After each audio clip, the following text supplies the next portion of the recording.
मित्रों नमस्कार। RB classes में आप सभी का एक बार पुनः स्वागत है। इस वीडियो में संस्कृत व्याकरण प्रवेशिका से कारक प्रकरण को पढ़ रहे हैं।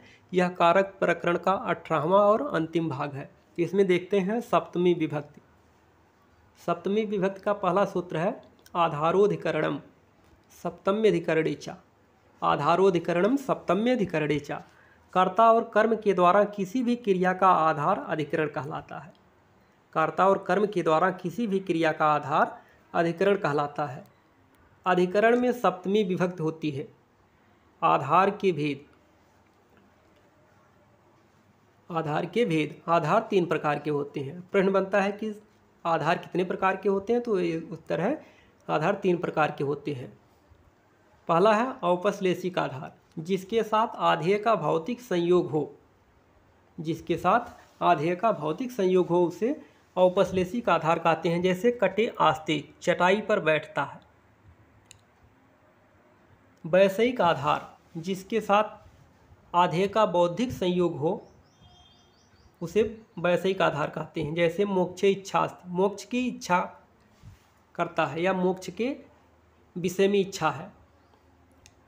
तीसरा है अभिव्यापक आधार, जिसके साथ आधेय का व्याप्य व्यापक संबंध हो। जैसे तिलेश तैल्यम, तिलों में तेल। इस प्रकार से आधार के 3 भेद हैं।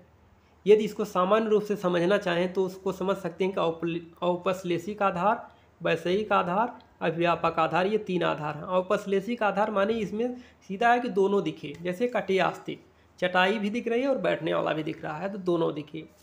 और वैषयिक आधार माने बुद्धि से संबंधित है, तो इसमें बुद्धि दिखाई नहीं देती है, तो इसमें दोनों ना दिखे।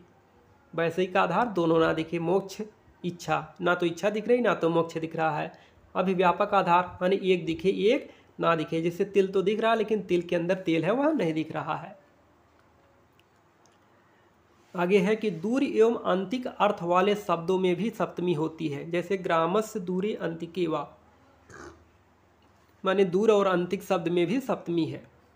क्रिया के आधार की भांति उसका समय भी सप्तमी में रखा जाता है। जैसे आषाढ़स्य प्रथम दिवसे, आषाढ़ के पहले दिन, तो यहाँ प्रथम दिवसे क्रिया का जो आधार है वो भी प्रथम दिन, वो भी सप्तमी में रखा गया है कि प्रथम दिवसे।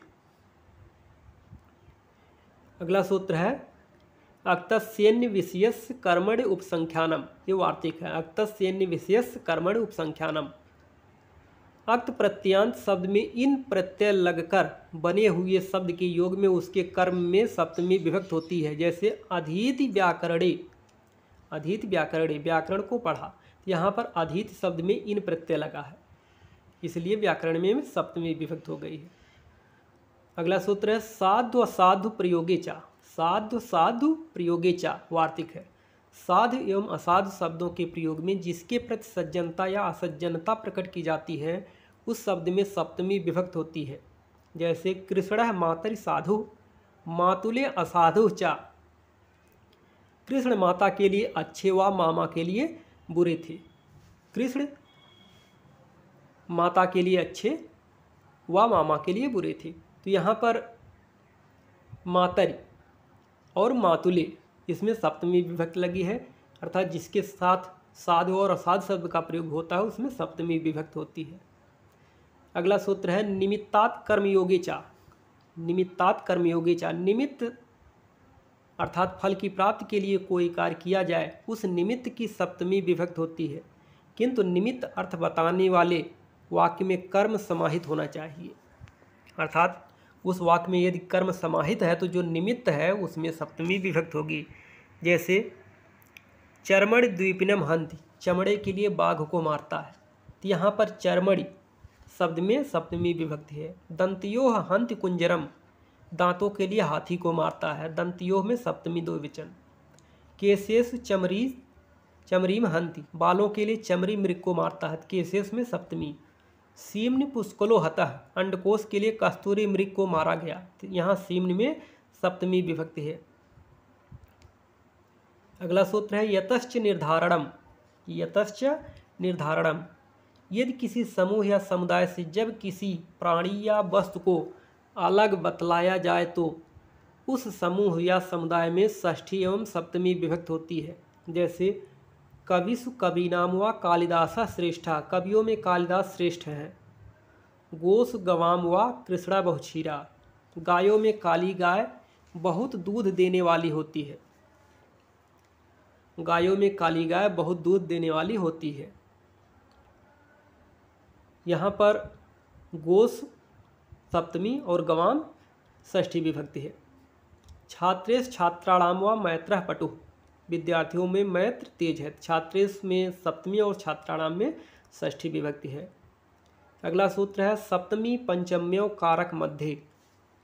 सप्तमी पंचम्यो कारक मध्य, जब दो कारक शक्तियों के मध्य समय और मार्ग सूचक शब्द हो तो समय एवं मार्ग सूचक शब्द की पंचमी एवं सप्तमी विभक्त होती है। माने समय और मार्ग सूचक शब्द में सप्तमी और पंचमी विभक्त होती है। जैसे अद्य भुक्त्वा अयम त्रहने त्रहनात वा भोक्त्वा, आज खाकर फिर 3 दिन में खाएगा। तो यहाँ पर त्रहने सप्तमी त्रहनात पंचमी विभक्त हुई है। यह अस्थो अयम क्रोशे क्रोशात वा लक्ष्यम विध्येत, यहाँ स्थिर होकर यह एक कोश स्थित लक्ष्य को वेध सकता है। तो यहाँ पर क्रोशे सप्तमी और क्रोशात पंचमी विभक्ति है। अगला सूत्र है प्रसितोत्सुकाभ्याम तृतीया चा। प्रसितोत्सुकाभ्याम तृतीया चा, प्रसिद्ध तथा उत्सुक शब्द जिसके लिए प्रयुक्त हो उसकी सप्तमी तृतीया विभक्त होती है। जैसे निद्रयाम निद्रया वा प्रसिद्ध उत्सुको वा, निद्रायाम निद्रया वा प्रसिद्ध उत्सुको वा।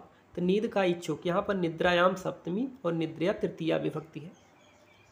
अगला सूत्र है यस्य चा भावेन भावलक्षणम, जब किसी कार्य के हो जाने पर दूसरे कार्य का होना प्रतीत हो तो जो कार्य पहले हो चुका होता है उसको सप्तमी विभक्ति में रखा जाता है। यानी पूर्वकालिक क्रिया जो होती है वो सप्तमी में रखी जाती है।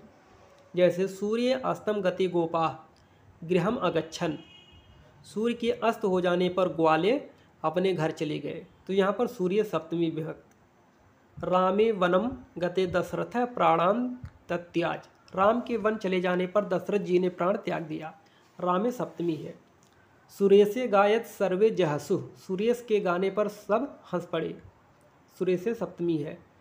सर्वेश शयानेश श्यामा रोदित, सबके सो जाने पर श्यामा रोती है।